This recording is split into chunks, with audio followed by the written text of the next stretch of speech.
89쪽에 있습니다. 14절에서 16절까지 한 목소리로 받들어 있습니다. 아마샤가 에돔 사람들을 죽이고 돌아올 때에 세일 자손의 신들을 가져와서 자기의 신으로 세우고 그것들 앞에 경배하며 분향한지라.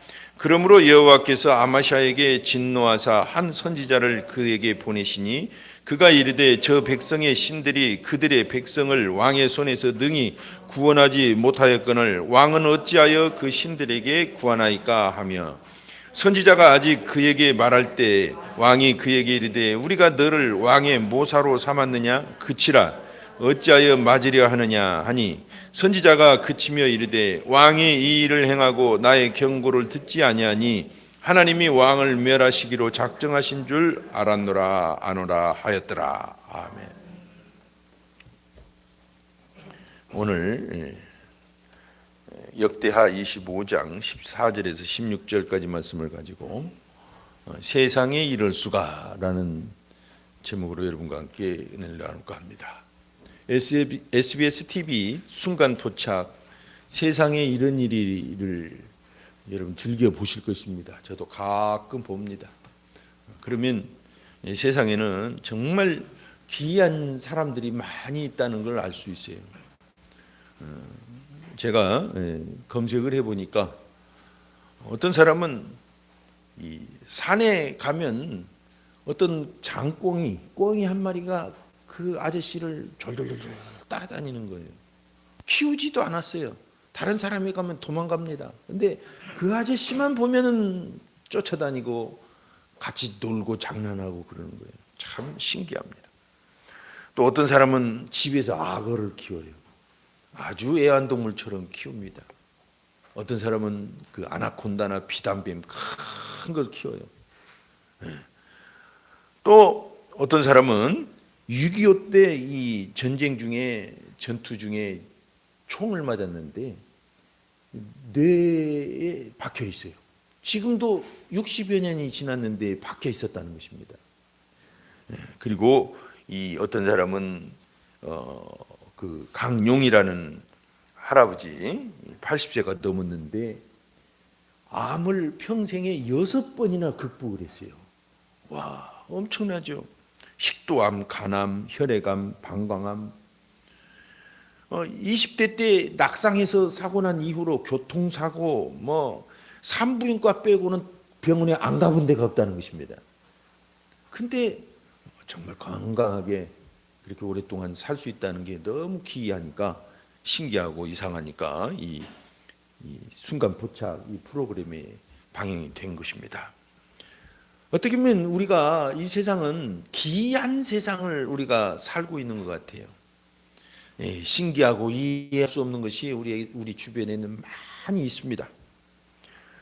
특별히 오늘 본문은 정말 저도 볼 때마다 왜 인류는 이런 신기한 일을, 이런 기이한 행동을 하는지 궁금할 때가 있어요. 그건 뭐냐면 바로 아마샤라고 하는 왕의 일인데, 이 사람은 남왕국 유다의 9대 왕입니다.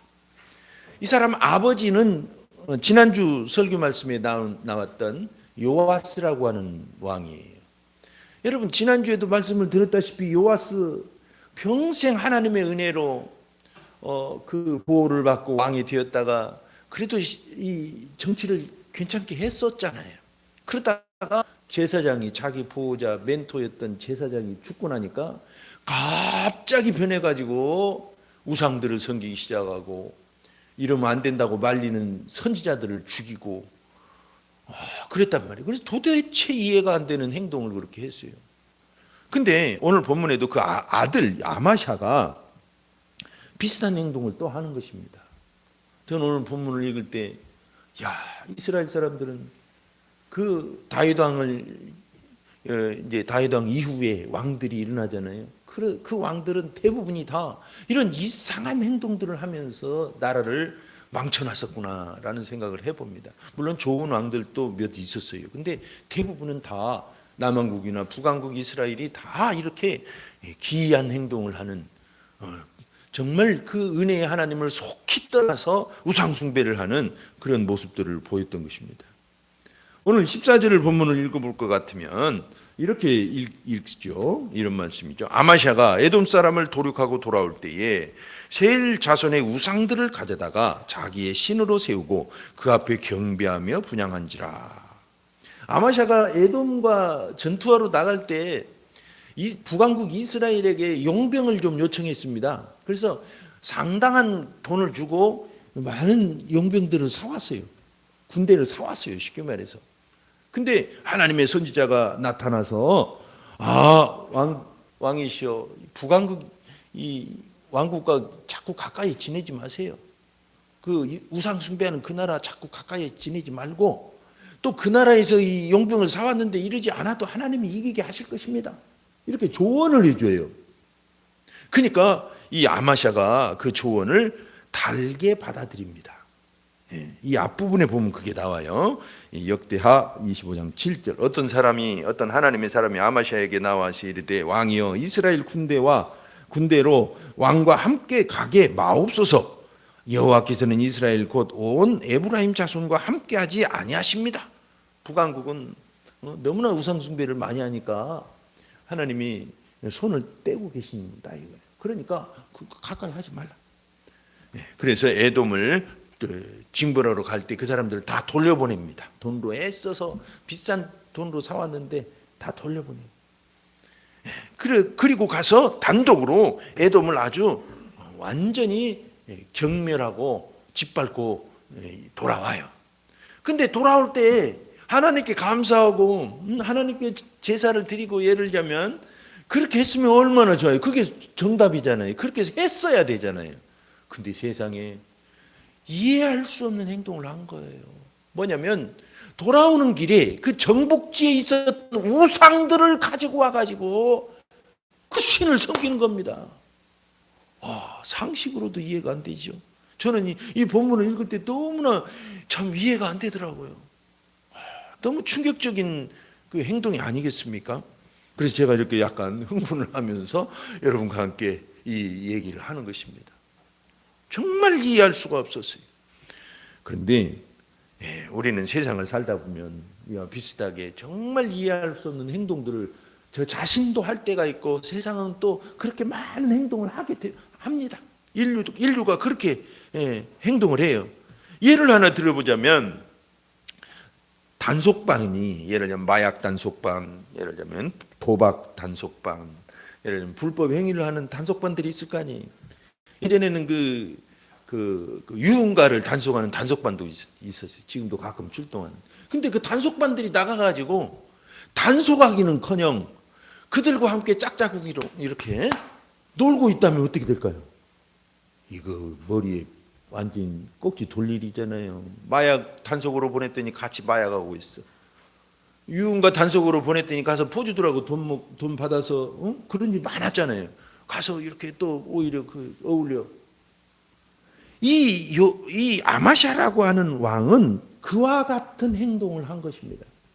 가서 진멸하고 하나님의 나라를 확장하고 우상 숭배 같은 거 그런 거 너희는 하지 말라는 것입니다. 하나님을 섬기라는 건데 오히려 그들과 어울리고 그 우상을 가지고 와서 섬기는 거예요. 진멸하고 온 데까지는 좋았어. 근데 그 우상을 가지고 올 일이 아니잖아요. 놀라운 일입니다. 그래서 정말 기이하구나라는 생각을 해봅니다. 여러분, 하나님이 우리를 보시고 이상히 여기실 때는 언제일까요? 바로 이와 같은 행동을 할 때입니다.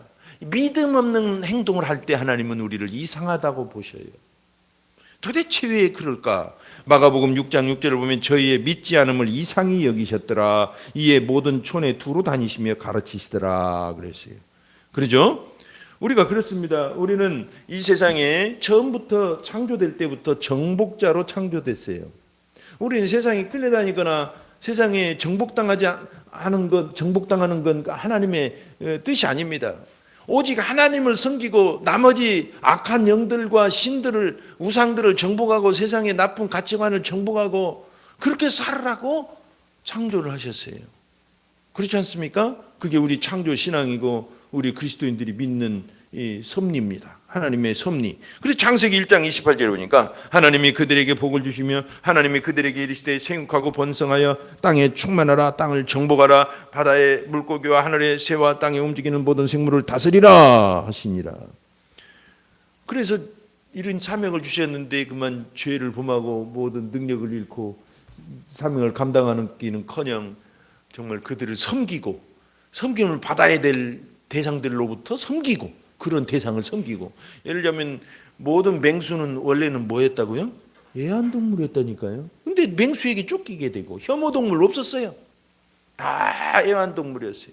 복종하고. 근데 어떤 동물은 혐오동물이 되고, 어떤 동물은 독을 품게 되고, 어떤 식물은 독을 품게 되고, 모든 균들은 인간에게 거의 유익하도록 그렇게 작동하도록 창조되었다고 저는 믿습니다. 근데 상당 부분이 병균으로 바뀌면서 이 저주스러운 세상을 만들었잖아요. 정복하고 다스려야 되는데 그들로부터 정복을 당하기 시작한 것입니다. 죄를 범하고 나서. 이것이 인류의 정말 아이러니죠. 하나님이 보실 때 이상히 여기고 정말 내가 이러려고 창조한 건 아닌데 라는 생각을 하실 거예요. 그렇기 때문에 여러분, 우리는 예수를 믿는 것입니다. 예수 안에서 다시 정복자가 되게 하시려고 우리를 부르신 것입니다. 왜냐하면 우리 스스로는 할 수 없기 때문에 예수 안에서 예수님이 나를 위해 나를 대신해 나와 함께 죽으셨음을 믿고 자기를 이기고 환경을 이기고 흑암을 이기도록 다시 정복자로 일어서도록 우리를 예수 안에서 부르신 것입니다. 그래서 우리는 세상에 나가서 세상 가치관을 이기고 자기 성질을 이기고 죄를 이기고 자기 운명을 이기고 나 자신을 이겨나가는 겁니다. 인간관계에서 갈등을 이기고 환경의 어려움을 이기고, 그래서 정복자로 살아가라는 것이죠. 그래서 예수님은 우리를 말씀하십니다. 마태복음 5장 13절에서 15절까지 너희는 세상의 소금이니 만일 소금이 막 그 맛을 잃으면 무엇으로 짜게 하리요 후에는 아무 쓸데없어 다만 밖에 버려져 사람에게 밟힐 뿐이니라. 너희는 세상의 빛이라. 산 위에 있는 동네가 숨겨지지 못할 것이요 사람이 등불을 켜서 말 아래 두지 아니하고 등경에 두나니 이러므로 집안 모든 사람에게 비치느니라. 아멘. 우리가 예수 안에서 다시 정복자로 부르심을 받았다는 것입니다. 빛과 소금, 소금과 빛. 그렇기 때문에 여러분, 저와 여러분은 우리가 인정하든 인정하지 않든 정복자입니다. 믿으십니까? 그래서 한번 따라서 해봅시다. 나는 세상의 정복자입니다. 십자가와 부활과 성령의 힘으로 자기를 이기고 환경을 흑암을 이기는 정복자인 것입니다. 그것이 하나님이 보실 때 아름다운 모습이죠. 근데 거꾸로 됐으니까 이상하잖아요. 그죠? 이 아마샤가 가서 거꾸로 행동을 한 겁니다. 정복해야 될 우상을 도리어 가지고 와서 섬겼다니, 이건 정말 천인공노할, 도대체 이해하지 못하는 그런 생각이죠. 그래서 성경에 위대한 믿음의 우리의 선배들, 우리의 조상들은 다 이와 같이 정복자들이었어요. 우상을 정복하고 자기를 정복하고 그 지긋지긋한 인생에서 벗어나고 싶어서 질병을 정복하고 귀신을 정복하고 욕망을 정복하고, 그래서 히브리서 11장 38절에 이런 사람은 세상이 감당하지 못하느니라. 그들이 광야와 산과 동굴과 토굴에 유리하였느니라 라고 말씀하고 있는 것입니다. 그렇죠? 세상은 기이합니다. 그렇지만 우리는 그 기이함을 극복하도록 부르심을 받은 것입니다. 그런데 세상이 이렇게 기이해지는 이유가 뭘까요? 세상이 기이해지는 이유, 이상해지는 이유. 어떤 그런 말이 있더라고요. 남편이 바람을 피우는데 부인보다 못난 여자하고 바람을 피우면 부인이 더 성질난대요. 저는 경험이 없어서 잘 모르겠는데 진짜 그런지 모르겠어요. 아니, 바람을 피워도 더 잘난 여자하고 핀다면 속은 상해도 이해는 갈라나? 근데 하여튼 그러잖아요. 근데 오늘 본문에 보니까 15절에 하나님도 우리를 신부 삼으셔서 이렇게 우리를 아끼시고 자녀 삼으셔서 아끼시고 그 비유가 있잖아요. 우리를 신부 삼으시고 자녀. 그러면 하나님을 떠나지 말고 하나님의 보호 아래 있어야 되잖아요. 근데 오늘 15절에 보니까 그러므로 여호와께서 아마샤에게 진노하사 한 선지자를 보내어 나아가 가라되 저 백성의 신들이 자기 백성을 왕의 손에서 능히 구원하지 못하였거늘 왕은 어찌하여 그 신들에게 구하나이까? 그랬어요. 이 말이 뭔 말이에요? 아니 자기 백성도 못 지키는 그 신을 왜 섬기려고 하냐 이거예요. 지금 당신이 하나님의 힘으로 나가서 싸워서 이기고 돌아왔는데 자기 백성도 당신 손에서 당신 가서 싸웠지 않느냐? 근데 당신 손에서 지키지도 못하는 그 신을 데리고 갖고 와가지고 섬기려고 하느냐? 그겁니다. 만약에 하나님께서 직접 말씀하셨다면 아마 하나님이 그러셨을지도. 나보다 더 세고 나보다 더 거룩하고 나보다 너희를 더 사랑하는 신이 있어서 섬긴다면 내가 혹시 100번이라도 양보하겠다 이런 말이에요. 그런데 그런 신이 있어요 없어요? 없다는 것입니다. 오직 하나님이 천지를 창조하셨고 하나님이 인류를 사랑하셨고 맹세할 자가 하나님 외에는 없기 때문에 스스로 맹세하시고 그러셨다고 히브리서는 말씀하고 계시는 것입니다. 여러분 우리는 하나님보다 더 큰 자가 없습니다. 하나님이 우리를 구원하셨어요. 근데 왜 아마샤와 같은 행동을 했을까 했을 때 아마샤를 좀 연구를 해보니까 3가지 정도 문제가 있더라고요. 간단하게 살펴보도록 하겠습니다. 첫째는 승리의 근원을 잊어버렸어요. 오늘 25장을 읽었는데 앞서 8절을 읽어보면 왕이 만일 가시거든 힘써 싸우소서 하나님의 왕을 대적 앞에서 엎드려지게 하시리이다. 하나님은 능히 돕기도 하시고 능히 패하게도 하시나이다. 이 말씀대로 진짜 이겼어요. 승리의 근원은 하나님이십니다. 두 번째로는 하나님을 온전히 못 섬겼어요. 아마샤가. 그 아버지도 그랬던 것처럼 아마샤도 아버지가 살해됐거든요. 암살당했어요. 그래서 왕이 되자마자 아버지 암살자, 쉽게 말해서 역적들이죠. 역적들을 제거합니다. 제거할 때 율법을 따라서 어떻게 했냐면 아버지의 죄 때문에 자식을 죽이지 말라고 하신 말씀을 따라서 자식들은 안 죽였어요. 여러분 요즘 우리나라 조선시대나 고려시대 보면 역적은 어떻게 돼요? 그 3대를 멸하잖아요. 씨를 말려요. 그게 이 왕들의 특징입니다. 그래야 되거든요. 근데 율법은 그걸 금하셨거든요. 그렇게 복수심으로 그렇게 하면 안 된다 이거예요. 그래서 아마샤는 그대로 했어요. 잘했어요? 잘못했어요? 잘한 겁니다. 잘한 점도 있다는 거예요. 아마샤에게. 근데 온전하지를 못했다는 것입니다. 산당을 없애질 않았다는 거예요. 산당에서는 많은 사람들이 올라가서 산당이라는 건 집을 뜻하는 건 아닙니다. 언덕바지를 뜻해요. 그곳에 가서 신을 섬기고 그래서 산당 같은 곳에 하나님을 섬겼던 제단도 있거든요. 근데 하나님만 섬기면 좋은데 산당은 어떤 집을 뜻한 게 아니에요. 그 지형의 모습을 뜻한 거예요. 어쨌든 하나님만 섬겼다면 괜찮아요. 그런 때도 있었으니까. 근데 산당에서 우상들을 섬긴 겁니다. 산당을 안 없애니까 그곳에 막 우상단지들이 있습니다. 없애버려야 되잖아요. 그것은 잘못된 것이죠. 열왕기하 14장 4절에 보면. 그러니까 이 사람은 차지도 않고 덥지도 않고 미온적인 사람이었다는 것입니다. 완전히 하나님을 섬기지 못했다는 것. 요한계시록 3장 15절에 보면 라오디게아 교회에게 예수님 말씀하십니다. 내가 네 행위를 아노니 네가 차지도 아니하고 뜨겁지도 아니하도다. 네가 차든지 뜨겁든지 하기를 원하노라. 아멘. 오늘날도 하나님은 우리에게 이런 말씀을 하고 계십니다. 우리는 하나님을 뜨겁게 사랑할 필요가 있습니다. 기도도 뜨겁게 하고 기왕의 신앙생활도 뜨겁게 하는 거예요. 세 번째로 이 아마샤에게 문제가 있었던 건 승리에 돛이 교만해졌어요. 열왕기하 14장 10절을 보면 이 이야기를 똑같이 기록하고 있는데 이렇게 말씀하십니다. 네가 에돔을 쳐서 파였으므로 마음이 교만하였으니 스스로 영광을 삼아 궁에나 거하라. 어찌하여 화를 자초하여 너와 유다가 함께 망하고자 하느냐라고 말씀을 듣습니다. 여러분 그래서 이 서너 가지 이유로 아마샤는 우상을 섬기게 된 것 같아요. 완전히 하나님을 못 섬기는 것 같아요. 자꾸 우상의 유혹을 받는 것 같아요. 이 세 가지를 잘 기억하시면 우리가 우상을 이길 수 있는 어떤 열쇠를 찾아낼 수 있습니다. 근데 어떻게 하면 이 기이한 행동을 멈추느냐? 뒤에 가서 살펴보겠지만 한 가지 굉장히 중요한 영적 원리를 기억하고 계시면 도움이 많이 됩니다. 그건 뭐냐면 섬김의 힘입니다. 세상에서는 뭐 긍정의 힘도 있고 뭐 무슨 힘도 있고 무슨 힘도 있다고 그러잖아요. 이 섬김의 힘이라는 게 영적 작용에서 대단히 중요하게 작동을 해요. 뭐냐면 누구든지 내가 그 대상을 섬기면 그 대상이 나를 지배하게끔 되어 있습니다. 반드시 지배해요. 우리가 이상히 여기잖아요. 야, 저 어떤 나무에게 계속 가서 사람들이 절하고 그런 우상처럼 섬김을 받는 나무가 있잖아요. 그러면 그 나무가 나라에 어려운 일이 있거나 이상한 일이 있으면 소리를 내고 이렇게 낸다잖아요.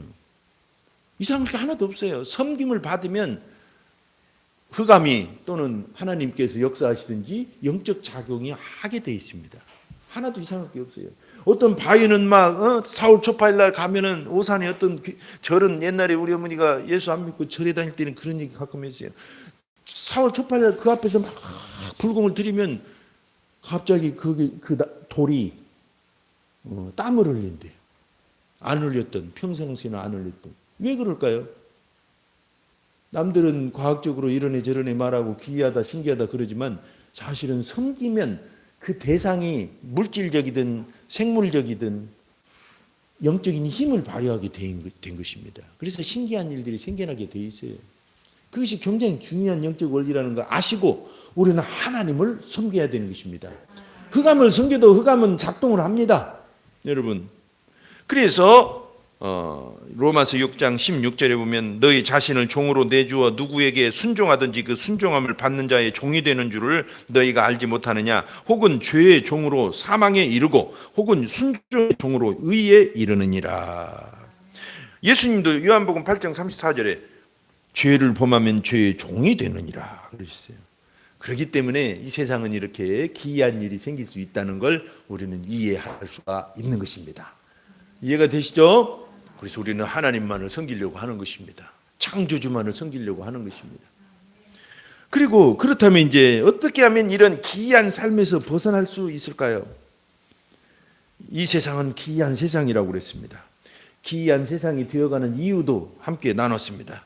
그러면 어떻게 세상을 이 기이한 삶에서 벗어날 수 있을까요?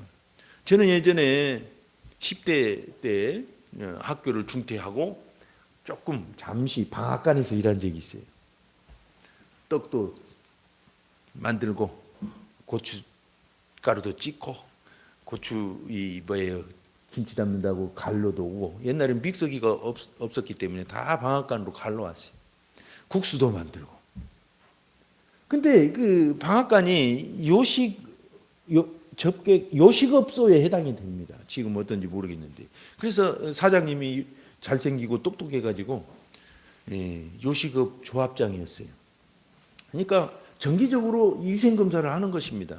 보건소에서 나오고 이렇게 공무원들이 나가서. 그러면 이 요식업 조합장 그 정보를 아니까 미리 다 전화를 해서 어느 날 점검 나가니까 준비하라고. 요즘도 가끔 그게 문제가 되잖아요. 그건 장점도 있고 단점도 있어요. 뭐냐면 단점은 뭐예요? 그때만 반짝 준비하면 되고 장점은 뭐예요? 그때라도 한번 준비하는 거예요. 평소에는 아무렇게나 살다가도 그때라도 제대로 위생 관리하는 겁니다. 마찬가지입니다. 하나님의 경고는 물론 경고 들을 때만 반짝 잘하라는 게 아니라 지금 잘하라는 것입니다. 아니면 문제가 될 수 있고 적발될 수 있으니까 마지막 심판 때까지 가면 큰일 나니까 지금 잘하라고 경고를 주시는 거예요. 이해가 되시죠? 그러니까 하나님께서 이스라엘과 남유다에게 선지자들을 보내셔서 말씀을 전하시는 것은 경고이고 또한 권면이기도 하는 것입니다. 경고라는 것은 이대로 가면 너희들 큰일 난다. 권면이라는 건 뭐예요? 지금이라도 잘해라 이거예요. 이렇게 심판은 양면적인 것이 있다는 걸 꼭 기억해야 됩니다. 하나님을 나쁘게만 보면 안 돼요. 선지서를 보면 정말 하나님의 간절한 마음들이 배어 있어요. 얼마나 인류를 사랑하는지 막 선지자라고 막 무서운 말만 한 거 절대 아닙니다. 오히려 참 하나님의 뜨거운 마음을 전하는 게 바로 선지서예요.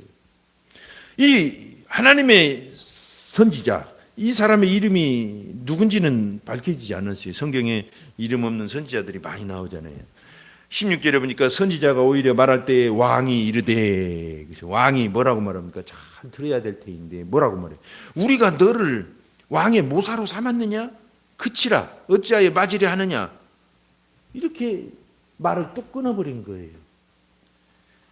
뭐라고 요즘 말로 말하면, 말을 좀 풀어서 말하면, 네가 감히 나에게 충고하려고 그러냐? 내가 너를 언제 멘토 삼았느냐?